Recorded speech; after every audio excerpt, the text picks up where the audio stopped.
All right, everyone's presentations are done. Nick, the manager, said as he tried to move the discussion forward. Excuse me, I haven't. I recently found out something. Nick interrupted me and began to speak. There's apparently someone in this department who didn't graduate high school and is just a part-timer. Meetings should be for employees only. Absolutely right. His lackey, Mike, of course, agreed with Nick. I'm leaving. After leaving the meeting room, I started to shut down my computer. I noticed that an email had arrived, not in my personal inbox, but in the company's shared email. Thinking, there's no point in speaking up, no one will listen, I went home quietly. The next day, I heard a commotion from Nick's desk. He was staring at his computer screen, his face pale. Nick? Is something wrong? Mike looked at the screen with him. And he turned even paler than Nick. Why is he so angry? Knowing the reason for Mike's distress, I thought to myself, serves them right. My name is Adam. My mother passed away when I was in the 9th grade, and I was raised by my father. Well, you could hardly call it being raised. After my mother passed, my father changed. He drowned his sorrows in alcohol, and though he still went to work, he squandered our living expenses on horse racing. Because of that, I had to start working part-time as soon as I entered high school. Every month, I went to the convenience store with bills in hand that couldn't be auto-deducted from my father's account. Even though I endured it because I didn't want to be alone, I reached my limit in my second year of high school and dropped out. I found a live-in job at a distant inn. Thank you for everything. The day I left home, my father, still staring at the TV, spoke. Take care. That was our last conversation. Back then, 18 wasn't the age of majority, so I needed my father's permission to work, and I couldn't hide my place of employment. Yet, my father never visited me even once. I kept working just to survive, and before I knew it, I was 42. Years of hard work paid off, and I was transferred to the headquarters. I was thrilled to be recognized by the company, as I thought I'd be working in the field until retirement due to my lack of formal education. Listen up. Our work can change the future of our employees. Don't drag us down. On my first day after the transfer, Nick, dressed in an expensive suit, spoke sternly. There was a reason for this. Our inn was located in a prominent tourist destination, known so well that everyone in the state could sing its commercial jingle. At its peak, we had 5 locations within the state. But that was long ago. Due to financial difficulties and aging facilities, only the place where I had worked for many years and the original establishment remained. I was prepared to lose my job anytime, but now there was a glimmer of hope. With the rise of social media, the tourist area where the inn was located started gaining attention again. Depending on how hard the sales department, where I was transferred, worked, we could either thrive or be forced to give up this prime location to the new hotel chains continuously popping up. For Nick, who had switched careers from another industry to strengthen our sales, this was a battle he couldn't afford to lose. I understood why he had to be strict. I will do my best. Nick sneered at my enthusiastic declaration. Did you not hear what I said? I'm sorry. I thought I was listening carefully. Out of habit from years of customer service, I apologized reflexively, though I had no idea what had offended him. Someone was watching me with a smirk. In this department, there are those who are expected to excel and those who have been shoved here because they have nowhere else to go. You are the latter. It was Mike, the section chief. He's 7 years younger, at 35. But he was called to headquarters much earlier than I was and had been moving around within the headquarters ever since. I'm not jealous, but I can't accept that he's my boss. Graduating from a prestigious university, he has an unusually high pride and caused many problems as a newbie, making things very difficult for me when I was the front desk leader. When I found out Mike was transferred to the sales department a month before me, I was disheartened. Mike is right. With just a middle school diploma, there's not much you can do. Don't even think about achieving results. As if I didn't exist, Nick remarked, I'm thirsty. Mike eagerly ran to the coffee maker. It seems Mike is Nick's lackey. I regretted being happy about my transfer to headquarters, wishing I had stayed on site forever. Send a direct mail to every company on this list by the end of the day. Nick only assigned me tasks that even a new graduate could handle. What? There are over 1,000 companies. You want me to send to all of them by today? Yes, if you and your fellow misfits split the work, even those with nowhere else to go should finish by today. I glanced at the employees typing away expressionlessly. They were worn out from customer service, only thinking about leaving on time, or were women reassigned after having children. With zero motivation for work. Even Sam, a new graduate from the same university as Mike, who was supposed to be among the expected achievers, had no enthusiasm for the job. Having joined the company wanting to do customer service. I don't care what they say, I plan to quit any time, he said. Only Nick and Mike were highly motivated, making all the decisions between the two of them. I originally only wanted to work at the inn to survive and had no particular attachment to this job. I swallowed my words, thinking I had no right to reprimand them. About a month after the transfer, Nick told us with a frustrated look. To commemorate the 50th anniversary, we've decided to create a plan exclusive for one group per day. Originally, Mike and I were supposed to come up with it, but our president, Mr. Thompson, insists on hearing everyone's opinions. So, you all get a chance. As Nick explained, Mike began handing out prints. Make sure not to embarrass Nick. If your ideas are half-baked, you'll have to redo them. It seemed that they had printed his handwritten notes by Mr. Thompson, which included several questions and a section for free responses. It made sense why Nick had to seek our input, given that all responses had to be submitted to Mr. Thompson. We were given a week to think about it, and a meeting was scheduled to compile our ideas. My plan is to let guests enjoy both the old and modern America. Nick began the presentations. Guests would watch a master confectioner at a nearby traditional sweet shop make sweets in front of them. The welcome drink would be premium tea in a bottle. Nick's plan was certainly attractive. After his presentation, Nick called on us to present in the order we were seated. Just as I stood up for my turn. All right, everyone's presentations are done.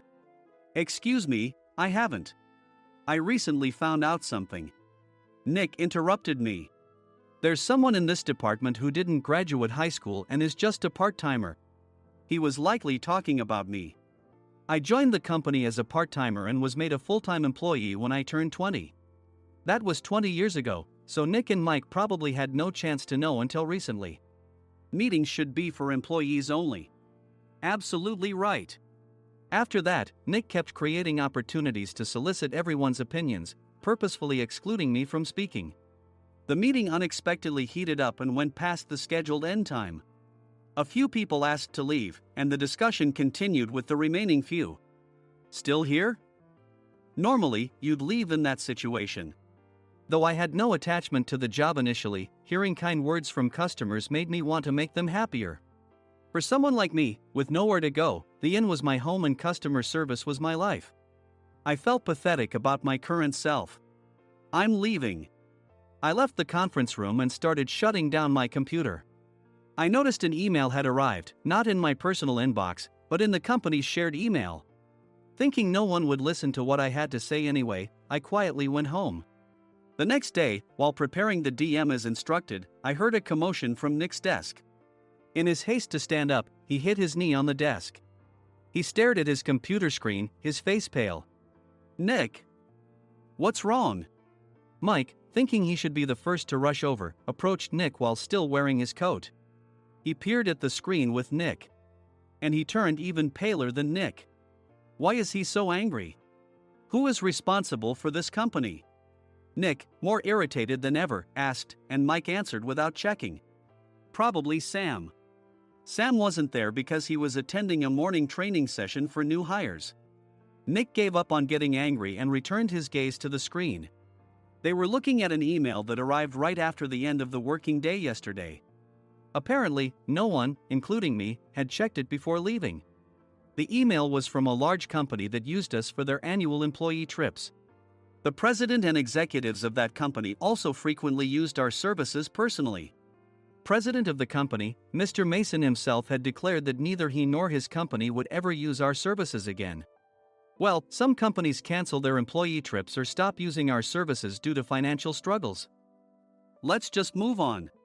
Mike kept wiping the sweat from his forehead with a handkerchief. Knowing why Mike was so agitated, I quietly watched their interaction. Do you know how much revenue we get from that company? We can find other guests to fill the rooms, but we'll lose the banquet costs, gift shop revenue, rental car fees, and more. Moreover, the gifts were supposed to be prepared by the traditional confectionery shop involved in Nick's proposed plan. If it's known that we incurred such a huge loss at this critical time, Nick's position in the company would be jeopardized. Nick took a deep breath, seemingly trying to calm himself. All right, Mike. Go to New York right now and apologize to Mr. Mason. What? You're coming with me, right? I have urgent work to do. I trust you, which is why I'm entrusting this to you. Please. Mike, believing Nick's sincerity, agreed with a determined look on his face, saying, yes. That's Nick for you. Even if Mike went to apologize, Nick would shift all the blame onto him if the client didn't change their mind. Well, it was Mike's fault to begin with, so it served him right. About 3 hours later, Sam answered a call from somewhere and repeatedly apologized, saying, I'm very sorry. Everyone watched to see what was happening. After ending the call, he informed Nick with a weary tone. When Mike arrived at the client's company, he only made things worse, further infuriating Mr. Mason. He was demanding, get his boss here immediately. It was no wonder Sam was exhausted, dealing with such a call right after returning from training. What is that idiot doing? All right, Adam, you're coming with me. If sacrificing Mike didn't work, then I must be next. Normally, I'd want to refuse at all costs, but I saw an opportunity in this situation. If I can be of assistance, I'd be happy to join you. I obediently followed Nick, and we flew to New York. When we introduced ourselves at the reception, it became clear how serious the situation was, as the receptionist personally escorted us to the president's office. Angry voices leaked through the door, making both Nick and me uneasy. Excuse me. I'm Nick, the supervisor. I understand my subordinate has caused you trouble, and I deeply apologize. Nick, with his experience in the corporate world, knew enough to offer an apology before excuses. However, his customer service skills left much to be desired. I sighed as I saw Mike trembling like a small dog in the corner of the room. What kind of training are you giving your subordinates? Mr. Mason glared at Nick with a red face. The intensity of his gaze made even Nick take a step back. Regrettably, I joined this company only 2 years ago and was unaware of Mike's issues. I should have identified his shortcomings sooner. Indeed. I should have realized sooner. No sensible person would come to apologize and then give a lengthy presentation on the drawbacks of not using their in. Nick froze, his mouth slightly open. Suspecting the worst, I picked up the documents that had fallen to the floor. It seemed Mike hastily prepared these documents on the plane, listing the disadvantages. Disadvantage 1: if you change the venue for the company trip, employees might suspect it's for cost-cutting reasons, leading to a negative impression. Reading it aloud half-jokingly, Nick snatched the papers from my hand and checked the contents with a furious expression. Among the stack of documents was a receipt from a nearby convenience store's copy machine. I felt a pang of dread, hoping he hadn't shown the receipt as well. What do you think he said when I asked what kind of nerve he had to do this? I'm very sorry. Faced with the dire situation, Nick must have thought there was nothing left to do but apologize. In a voice smaller than I'd ever heard from him, he uttered words of apology. He said, I'm a Harvard graduate. I don't believe I said anything wrong. Mike, what have you done? Forgetting his plan to pin the blame on Mike, Nick yelled loudly, even in front of Mr. Mason. I didn't do anything wrong. You're still saying that? Look at him. Mike pointed at me with a shaking hand. I was assigned to headquarters in my 20s and now I'm a section chief. This guy only made it to headquarters at 42. Everything I've done proves I was right. So why are we losing the contract?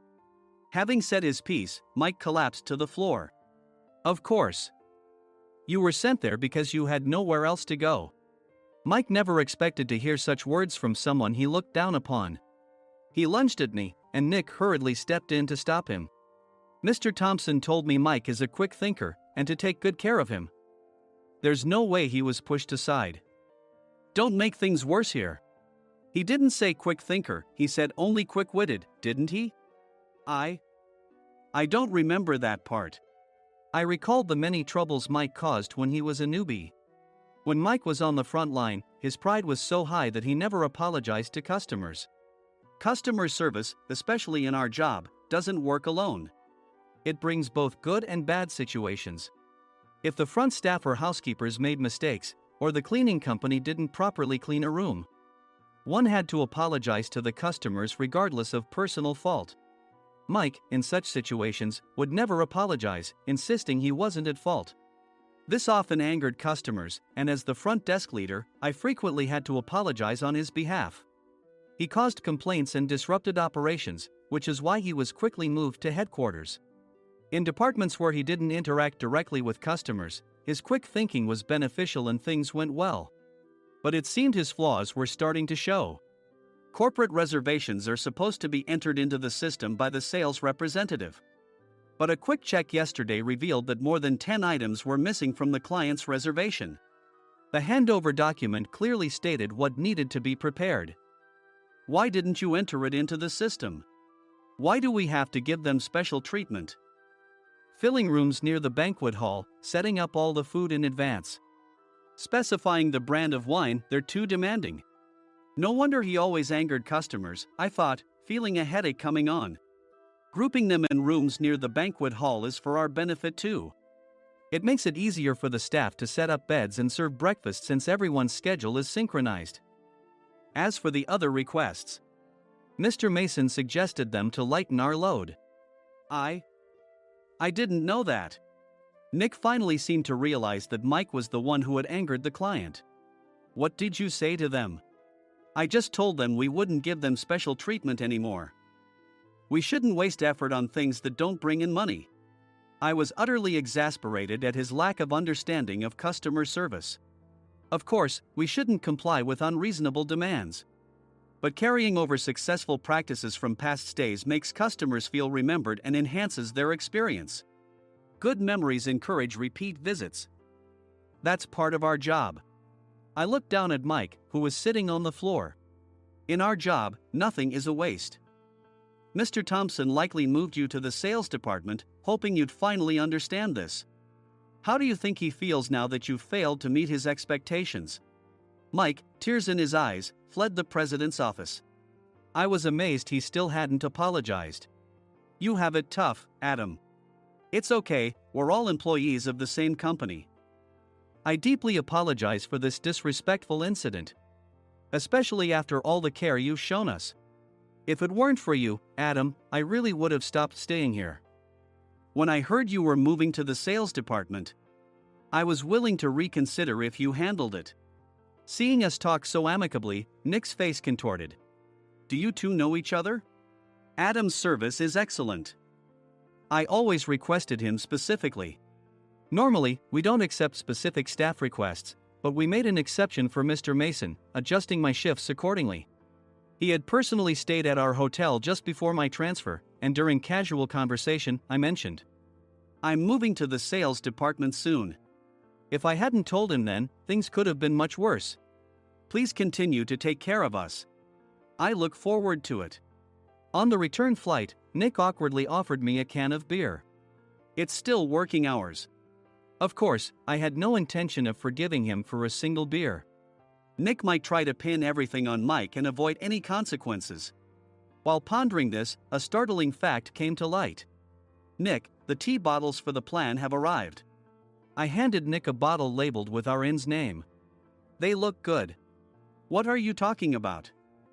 These are plastic bottles. I had assumed we would use the trendy, high-end bottling tea. But what arrived were ordinary plastic bottles of tea with customized labels. The only unique aspect was the label, which had the inn's name, making it look customized. Upon further investigation, I discovered that a substantial amount of money was set to be paid to the tea company. It was priced like bottling tea. Does this plastic bottle really cost $100 each? The tea inside is specially blended for us. The extra cost is for that. Wouldn't it be better to use another tea company? Or is there a specific reason we must use this one? As Nick continued to make excuses, I showed him a printed email. I informed the tea company's president, Mr. Mitchell, that we discovered irregular payments and he confessed. He said you two were high school classmates and planned to split the extra money. That idiot. Why did he confess? That's not important. You should worry about yourself, this could turn into a police matter. Opening the bottle cap, I suggested. How about calming down with this tea? It supposedly has a relaxing effect. Nick drank the tea frantically. In the following days, decisions were made about their fates. Mike was reassigned to the General Affairs Department, with no chance of transfer or promotion, as per Mr. Thompson's orders. As for Nick, since the payment to the tea company hadn't yet been made, he narrowly avoided legal trouble. Instead, he was encouraged to leave the company, and to avoid further complications, Nick submitted his resignation. Rumor has it that connections between HR departments have made it difficult for him to find new employment. Even though it was good to have those two gone, something unexpected happened in the sales department. Everyone became motivated and united in refining the 50th anniversary plan. In the end, my plan was adopted. We collaborated with the Tourist Information Center to provide personalized guides. The plan, tailored to the number of guests, was truly special for the 50th anniversary. Hey, is Adam's family coming to stay? I immediately booked that special plan for my family. Sam noticed it on the reservation list and quickly picked up on it. Yes, I'm inviting my father. That's great. I might invite my parents too. I lacked the courage to face my father just as Adam. But here, with the confidence Mr. Mason praised, I felt ready. The 50th anniversary plan was a perfect opportunity to reconnect with my father. I hoped to bring back the days when we could laugh together as we once did.